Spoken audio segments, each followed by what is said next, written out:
So the title of this particular weekly Wednesday workshop is Creating a Multi-Species Livestock Operation. I am Felicia Bell. I'm the Ag Specialist for the Gulf States Regional Office located in Jackson, Mississippi. So let's define multi-species. Multi-species grazing is the practice of using two or more livestock species together or separately on the same pasture land in a specific growing season. So, with an understanding of the different grazing behaviors of each species, various combination of animals can be used to more efficiently utilize the forages in a pasture. So, I know that is a long definition for that particular word, but we're going to unpack that so you can really see what that means when it talks about two or more livestock species. So with this picture here is showing that we have cattle on pasture, sheep, as well as the horse itself, and it may be one or two more horses with this one, but it's all about the different species of animals on the same pasture.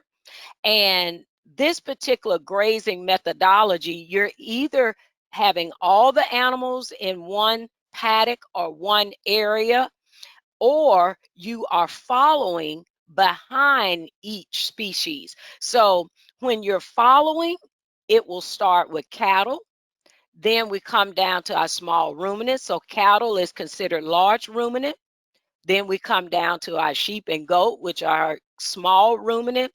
Then we come down, and then the horses, of course, will be with the cattle because we're looking at large species down to a smaller species, even further down to a smaller species like chickens and turkeys. And so that is the way you would follow if you had them separated into different areas, different acreage, or different paddocks, but they would be following each other because they would be eating different type of forages, and we would get into that. But this is just a snapshot of what we define as multi-species when you have various species in one area. So the advantages of this is cattle prefer grass over other types of plants, and then sheep and goats are much more likely to eat weeds.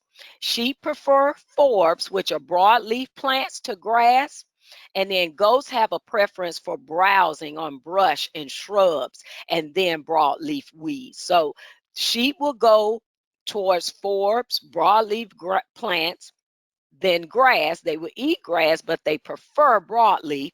And then you go to the goats, which are browsers that really can be placed in your tree line, tree area. They love that. They do graze a little, but they enjoy more the browsing, the brush, the shrubs.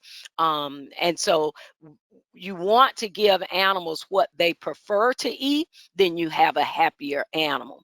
Then we come down to the chickens, which they prefer earthworms, parasites, grass, weeds, and then they are considered our natural tillers because they're utilizing the pecking motion and the scratching, and those are really considered our natural tillers. So now, what are the pasture benefits for doing this type of management? The addition of goats to cattle pastures have been shown to benefit the cattle by reducing browse plants and broadleaf weeds. Goats will control blackberry brambles, multiflora rose, honeysuckle, and many other plants with time. The weedy species will be controlled so that total carrying capacity is improved. So you're adding the goats, you're adding the sheep to control what you have on your land for as weeds, thorn bush, those types of things, brambles. You're trying to get that keep it at bay. It's going to continue to grow unless someone goes there and kills it or um, dig it up. So it's going to continue to grow, but you're adding these different species to keep it at bay and control it. So it is thought that you can add one sheep per cow to a pasture without any reduction in cattle performance. This is a cheap way of renovating pastures, and you can sell the extra sheep and lambs for a profit as well. Other pasture benefits. Another way that multi-species grazing can improve pasture and animal production is through the consumption of poisonous plants by a species that is not harmed by those toxins. So for an example, leafy spurge and larkspur, serious problems in the western states, are harmful to cattle but not to sheep. So therefore, using sheep to eliminate those plants will result in more usable and safe pasture for cattle. Conversely, some plants are problematic for sheep, but easily tolerated for cattle. So I hope you understand that it is grass species and various flora species that are can be wiped out by the various animal species and it won't harm them, even though they're poisonous to some animals, but not to others. So let's reiterate what we're talking about. Cows prefer grass, sheep prefer forbs, goats prefer trees and shrubs. Nevertheless, though, there is regular crossover among the three types of feeders. So this is a picture of a goat browsing, and they are really, really happy when we put them in tree lines and in like a silvo pasture type management, because you will have your cattle, you will have your sheep on pasture, and even the sheep will come into the tree lines with the goats, but you just will have a just a tremendous gain in weight, as well as not a lot of sickness, because they're eating what they usually and want and prefer to eat. And so it's just a management that you're keeping your animals happy. So eating habits, I wanted to briefly show you the percentage of what each animal eat. So on the first picture, of course, we saw the horse. So horses eat 90% grass, 4% weeds, and 6% browse. Cattle, 70% grass, 20% weeds, and 10% browse. And then we go down to our sheep, which are 60% grass, 30% weeds, and 10% browse.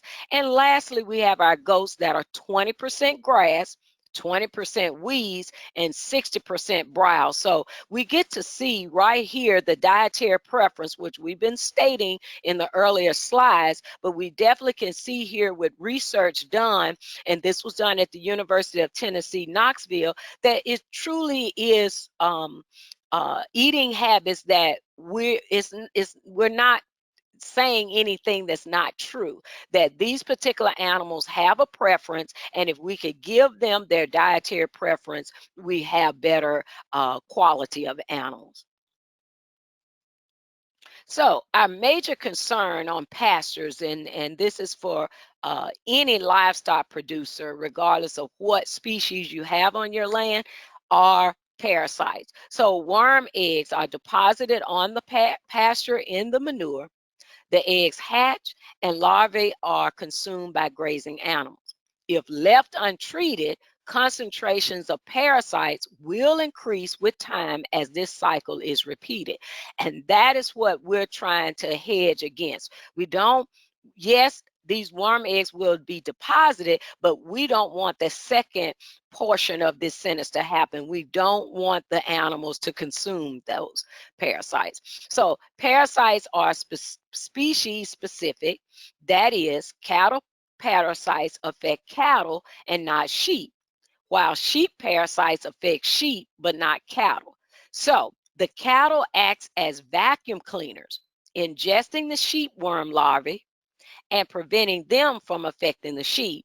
And this is also most helpful when sheep and cattle follow each other in a grazing system, because you switch that up as well, where your sheep is doing the same for the cattle. And that's why we're promoting and teaching today about multi-species grazing, because of this right here. We have concerns about parasites, but we can utilize the animals to curb some of the consumption of these parasites. So here's a picture of what you will normally see on large acreage type methodologies of this multi-species grazing. And so you see cattle, and they are with basically like a strip grazing type, and then you see the chickens. Now, as you can see, their hen house or chicken tractor, we like to say, or even what we kind of say egg mobile.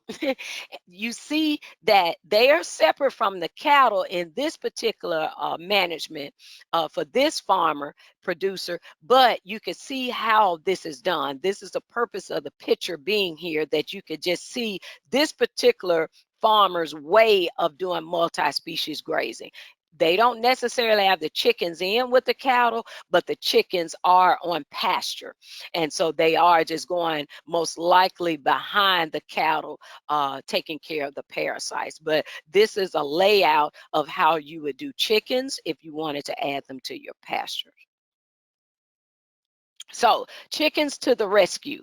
Chickens following cattle, sheep, or goats assist in pasture management.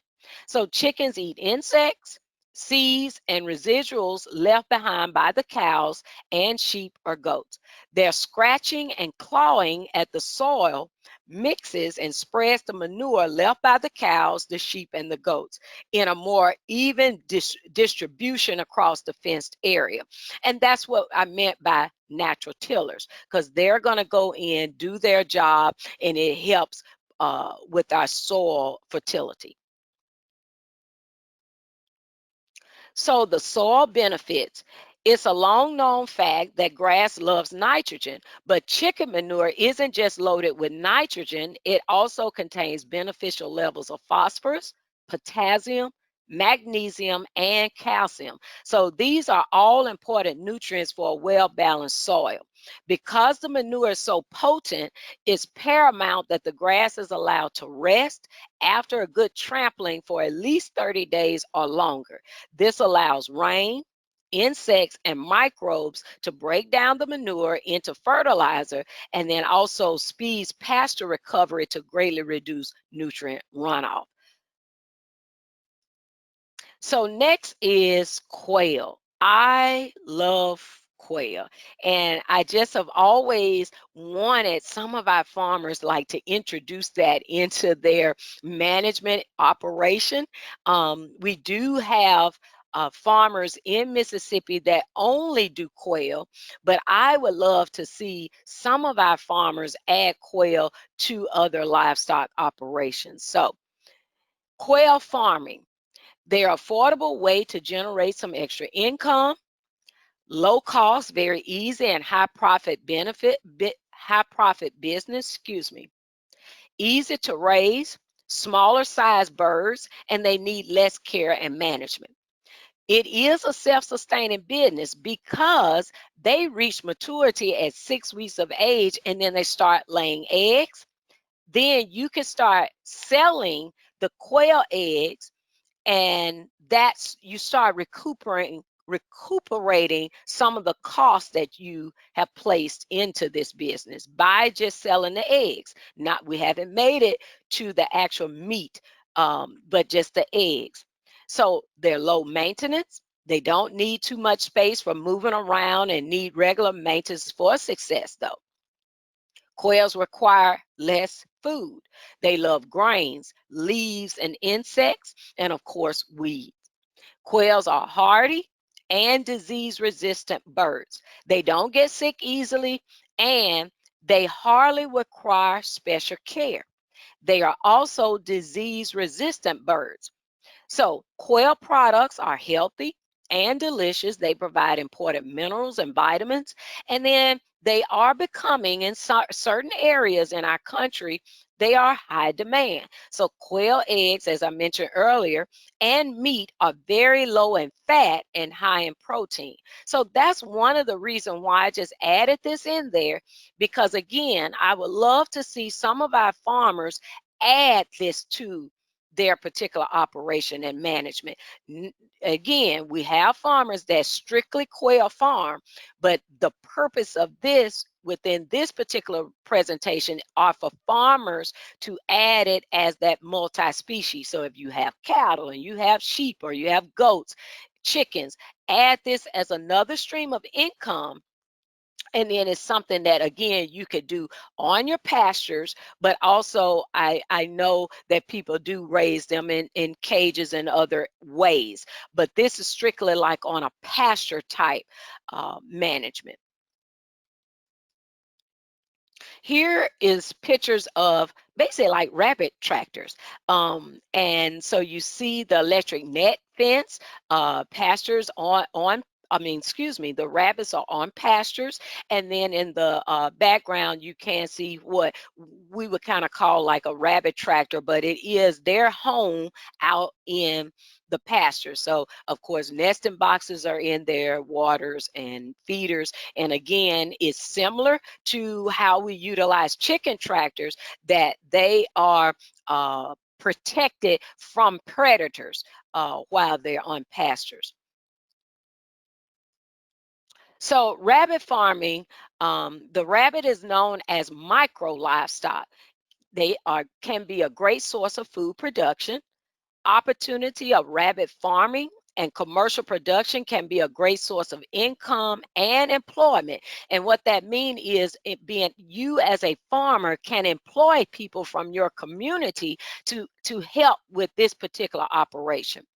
Rabbits need small space for living and less food for surviving. Rabbit meat contains high ratio of protein, energy, calcium, and vitamin that any other types of animal meat. The amount of cholesterol, fat, and sodium is also less than other meat. So again, adding rabbit farming to your already existing livestock operation is again just another stream of income, but minimum in maintenance, minimum in the cost of starting, but again, a pasture management animal. So again, you're not having to buy a lot of infrastructure and so forth. You're just adding it again, multi-species, and then it's grazing, it's on pastures. And that's why we're adding that particular animal into it. This particular picture is just showing you how some, not all, of what I coin like rabbit tractors is how it looks at the bottom, the slats that are placed in the bottom. And like the earlier picture you saw, the animals are able to get out, roam, graze, just like chickens and the larger animals. But we have some farmers though that don't ever let the rabbits out, and this is the way their rabbit tractor look because they don't want them to burrow. So you'll see the slats in the bottom. So I just wanted to show you both type of quote unquote rabbit tractors. One where they're let out, they're able to freely graze, and then some farmers, like I said, keep them inside and they move these particular houses across pastures. So the female rabbit produce 2 to 8 kits every time. So they can consume very low quality food and turn this food to high quality meat, skin, or fiber. Kitchen waste, grass, plant leaves, etc. are favorite foods of rabbit. Rabbit farming requires less labor compared to other animal farming businesses. Commercial rabbit farming business require less capital, and you will get back your investment within a very short period. Commercial production can be a great source of earning and again, employing our community of friends and neighbors. You can meet your family nutritional demands through raising a few number of rabbits as well. So this is a picture again of a multi-species operation. You see cattle and you see turkeys as well as the chickens. So turkey farming. Turkeys are omnivores. This means that naturally they eat both vegetation and meat. But turkeys don't eat meat, but they do consume insects for protein. About 50 to 60% of a turkey's natural diet comes from vegetation. So they'll spend their time eating grasses, seeds, and berries. Turkeys prefer to eat the tops of pasture style grasses or grasses that are 4 to 6 inches tall, which makes them a good fit for a multi species operation. And I wanted to add, I know most of our farmers that I'm familiar with, they raise turkeys, of course, for the holidays. But you can raise turkeys year round because it still is a meat. We have just various nationalities and ethnicities within our country, and a lot we eat turkey. We can eat turkey anytime, and so just want to add that in, that not necessarily just do turkey for the holidays. That's where you're gonna make the most money, of course, but think about raising turkeys other times of the year that's conducive based upon where you are, because of course weather can keep you from raising turkeys in the environment. But if you can raise turkeys majority of the months within a year, try that to see. And it's not to say you have to, produce and raise a lot of turkeys, but try it out to see, is it a market for you to sell turkeys in now, May, April, so just test the market when it comes to turkey production. Now, the summary, the purpose of this presentation were for you to take a brief glimpse into a farming world of a multi-species livestock operation for all of your customers, because we want to make sure that we are providing food for everyone. And the reason why I say that is we have some families that really cannot afford to buy a whole cow, or they may not have the freezer space to keep a whole cow or even a half a cow. So we want to make sure that we're adding a meat source on our property that can take in other clientele. And that's the purpose of this presentation today. Farmers want to provide the best quality meat to their customers. So let's think about the customers that has a different palate. Like I said, we have turkeys, quails, and it's so many more animals that we can add on our farm. This is also to introduce different streams of income with minimum capital costs. We wanted to introduce to you livestock that are low maintenance. And then lastly, wanted to share with you how it could be done on pasture with these particular species. So these are our sources. I always want to let you know that NCAT, with our ATTRA project, we have over 400 publications, and majority of my presentation came from one of our publications entitled Multi-Species Grazing, and we have several other publications on this particular topic. This particular publication was written by Linda Coffey. She's an ag specialist in our Southeast regional office, which is located in Arkansas, Fayetteville, Arkansas. Lincoln University was another source, Permaculture News, On Pasture, Roy's Farm, and Mother Earth News. And of course, you can find all of these particular entities online. At this time, I could take questions. I'm going to mute everyone, but I wanted to bring to your attention my information. If you think of any questions, topics that you would like to hear and want to learn about, please share that with us. We definitely are here to assist our farmers. And so if you have any topics that we have not touched at this point, share that with me. And so my email address is Felicia B, Felicia ICIA, B as in boy, at NCAT.org. And the telephone number is 479 575 1386. And at this time, please let it ring numerous of times because it is getting forwarded to my personal phone. So it'll ring several times. So please stay on the line until I can get a chance to, it rings to me actually. So at this time, I'm going to unmute everyone and you could come in as you see fit to ask questions. And I love to answer questions. So don't think you asking too many questions and so forth. That's what we're here for. And we want to make sure that we're able to give you ample time to do that. I have a question. Good afternoon. Good afternoon. Okay, in reference to the quails, are their living arrangements somewhat similar to chickens, or would you have to have any kind of special housing or anything like that?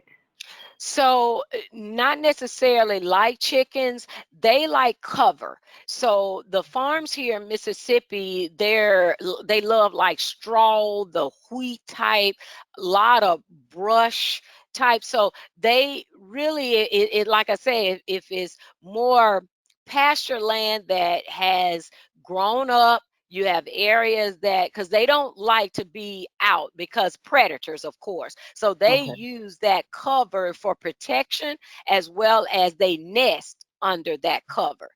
Okay. So the pastures here, oh my goodness, sometimes they're 3, 4 feet grasses, Yes. and Yeah. it's nests all in that. Okay.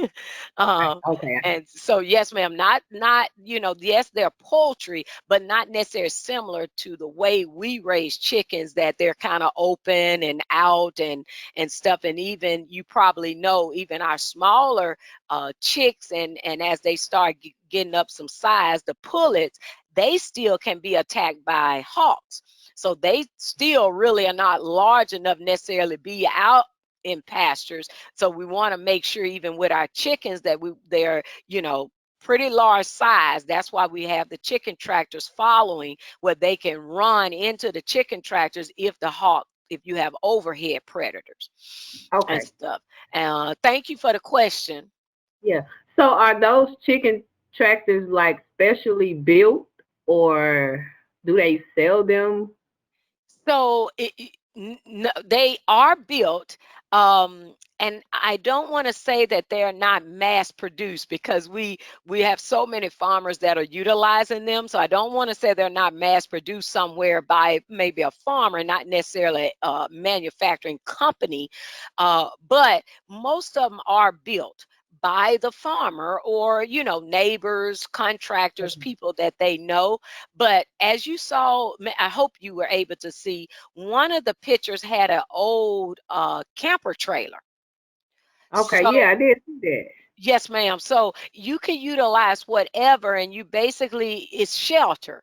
It's shelter for at night, like to keep them protected from predators, but also, like I say, if you have overhead predators during the day, usually at the night, predators come out at night, the land predators. So they are put in that particular chicken tractor, whatever that may be, and however it may look, and you're closing them up in there. And so, Okay. yes, ma'am, it could be done anyway. It's, oh my goodness, if you are able to go, do Google images and type in chicken tractor, oh my goodness, you'll see a numerous of different designs because it's really being designed by farmers. Okay. Okay. Well, thank you so much. Yes, ma'am. Thank you. Any other questions? I know this was broad because I introduced various animals, but is it any other animals that you think you would be kind of interested in adding to your operation? Or I know we have people on here that work with farmers. Are there animals that you think that you would like to share with farmers to add that I didn't even bring up? Because we know we have so many other smaller animals. Hi, my name's Kayla. I live in Alabama, and thanks for the presentation. We've been talking about getting rabbits, but worried about the heat. So what are some strategies that people in Mississippi are using to deal with the heat and the rabbits? Yes, so always shade. I have seen when they like so I'm assuming you are used to or have seen the cages. So most rabbit production are done in cages, but as I you was shown on here, I hope you were able to see the picture that they're done on pastures as well. Mhm. And so just making sure they have shade and water. Shade and water, that is the main thing, because they will go in the shade, and making sure that their water is in the shade, because the water does start regulating their temperature. If they're drinking hot water, that does not help them, because they're similar to like dogs. They will start panting when they get really, really overheated. And so plenty of shade. I've seen some well, they're not necessarily they were farmers. They were kind of like backyard, or they had areas that they had created that they let their rabbits burrow. And it was under trees. So the burrowing is for them to get cool, because of course they're getting in the soil and it's cooler. And that's the purpose of them burrowing. So it just depends on what type of operation you want, because if you have pastures or just a area that you don't mind that burrowing happening, then that will help them cool off as well. So it really is your management and what type of area you have, that if you can sacrifice a portion just for the rabbits. And so it's just various ways of managing them, but shade is so very important for rabbits. Thank you. You're welcome. It is one animal that I did not add on here, but I really, really wanted to add, and it is ducks. And the only reason why I didn't add it is they not necessarily pastured. And so you could possibly do it, but it really is management. It would be the farmer really learning that particular species of animal and working it well and managing that well. But ducks also are, capital, the start capital is minimum. Um, and what I love about ducks is they eat so many flying insects, just all types of insects, and not just flying, but they are just oh my goodness, ravishly eat pests. And so they're so good with that. So definitely, if you're a backyard uh, gardener, farmer, small acreage farmer, just adding ducks help even with your vegetable production, because it really keeps down the pests, mosquito larvae, especially for people in the South. Ducks help with that, and so forth. But the added benefit of raising ducks for as monetary is, of course, the duck itself, the meat, and then the duck eggs. Oh my goodness. Duck eggs are phenomenal for baking.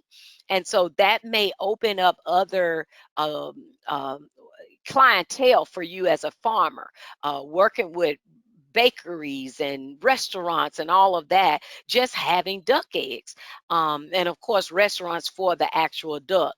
But just I like, again, I wanted to say I wanted to add that animal, but just I at this point have not seen them really on a pastured management, and so I didn't add it in here. But again, this presentation is really for farmers to start thinking about, what other animal can I add to my livestock operation that, one, I can have like this year-round type income, because you have those animals coming off at different times, and then also the minimal cost, the starting capital is low.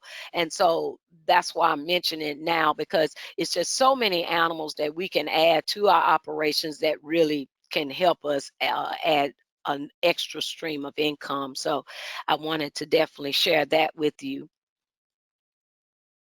And again, just any questions, suggestions? Are there any topics that we have not went over that you all may want to learn about. We are very, very open to any of that. We're here to train and teach and assist any way possible. So do any of you mind jumping on, just sharing? Are there topics that you would like to learn about? Because you won't be alone. Oh, that's nice. So That's I don't know about other questions, but I'm just wondering, I'm trying to figure out, are there groups that are offering funding for like electric netting so you can set up a better pastured system where you are? so. Of course, we have farm service agency that have the loans. So you have a micro loan, and then you have the larger loan that's been there for ages. The micro loan is newer, is shorter in years, and if I remember correctly, it's up to 50,000 at this time. But again, I want to just state that that is a loan. Um, our grant opportunities is moving more. And when I say grant, of course, I'm saying that because it's defined as that you're not necessarily having to pay it back. And so some of our opportunities are SARE, SARE.org. They have a producer grant that you can apply, and it is writing a proposal, but it's not difficult to write. And then we have the value added producer grant. Now, it is a federal grant by rural development, and it is a little bit, it's a little bit difficult to write because it's being asked of you to do and write and explain yourself. But now when I say difficult, I don't mean impossible. So you can do it. Also, with the value added producer grant, you have to have matching funds, and those matching funds don't necessarily have to be cash. And so you can do in kind if you're working with nonprofits or other entities in your area, that can be added as part of your match. Oh man, I'm trying to think of others. Um, Now NRCS has opportunities for you, but I don't want to put out here that NRCS will assist you with the netting. They assist with fencing, but that will be you going into your local office and asking, because each state is different in what they offer. So are you familiar with NRCS? Yes. Okay, great. So I don't want to put this out here where people be running to NRCS to get the electric netting, because yeah, each state is different, but we know that most of us that work with NRCS know that they assist us with fencing, but I do not want to say they assist us with electric net fence. So we want to go into our local office and ask, and maybe even call and inquire on your state level NRCS to see. But at this time, it's just a few. Electric netting, to be honest with you, is a little bit less expensive than the permanent fencing we have to put around for cattle and sheep and goat. And so a lot of these entities really try to assist us with the more expensive type fencing. And not to say, because I have electric netting, not to say it's cheap, but it's just a little bit cheaper than the other fencing. Thank you.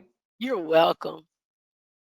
And thank you so much for asking that, because yeah, we need to add the opportunities, the financing opportunities as well. Thank you for that. So that can be in this particular recording, because yes, it's opportunities out there, but again, selective within your particular local area with some organizations. Of course, different state have entities that work with farmers. So it's really the most, like what I stated, was mostly national type programs only. And so please, check with your local areas. They may have entities and nonprofits that may help farmers, as well as their various state organizations as well. Any other questions, suggestions, comments? I wanted to ask, I know some come in a little bit later after I had began. At the first of the presentation, I stated that this is recorded and we place it on our YouTube channel. So what you was not able to catch, or please share it if you feel like it's a topic that friends and family and other farmer friends would be interested in. Please let them know that it will be placed there momentarily after editing. Also, please get in contact with me if it's other subjects that you would like to hear, topics, because again, NCAT is here to assist farmers across the country. We are a national organization, and I just represent one region, which is the Gulf States region, which encompasses Mississippi, Alabama, Louisiana, Georgia, and Florida. So please share this with farmers, and if you have topics that's just for your particular area, if you're not in the southeast region of the United States, we do have other offices that can assist you with your particular environment and climate, so they can give, you know, better information to you.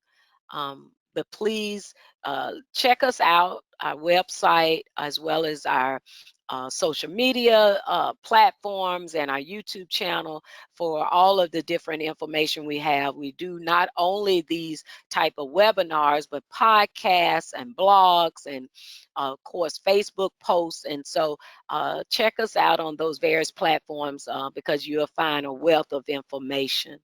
So I will ask one more time for questions, and if not, we'll close down, and we look forward to our next topic is intellectual property, and I have a guest joining me from Georgia, and I'm very glad to have him, a farmer friend of mine, been knowing him many years. And so please join us next week, same place, same time, for that particular topic, intellectual property, and how now farmers could definitely, with the crisis that we're going through, how our local farmers, community farmers now can utilize their knowledge to help people in their community to be able to train and teach them on sustainability. So want to just work with farmers to understand now they are truly needed, even though they were always needed, but now it's greater because we're more confined to our local areas, not able to do a lot. And if you kind of order things from online, we know things are backed up at this time. So just wanted to share with farmers that they're needed more now than ever. So any questions? So if not, I thank you all so, so much for joining me today, and hope to see you next week at the next weekly Wednesday workshop. Again, same place and same time. And please share this. We want as many farmers that can join us, and also our farmers that are not able to get online. Please share with farmers that they can call in and listen. We wanted to make sure that we offered that because we do have farmers that don't have good internet reception, or they may not just be internet savvy. We wanted to make sure that we're not leaving anyone out, that they could utilize, that they definitely could utilize this workshop. So we are definitely offering the phone in option as well. So thank you so much for joining us today.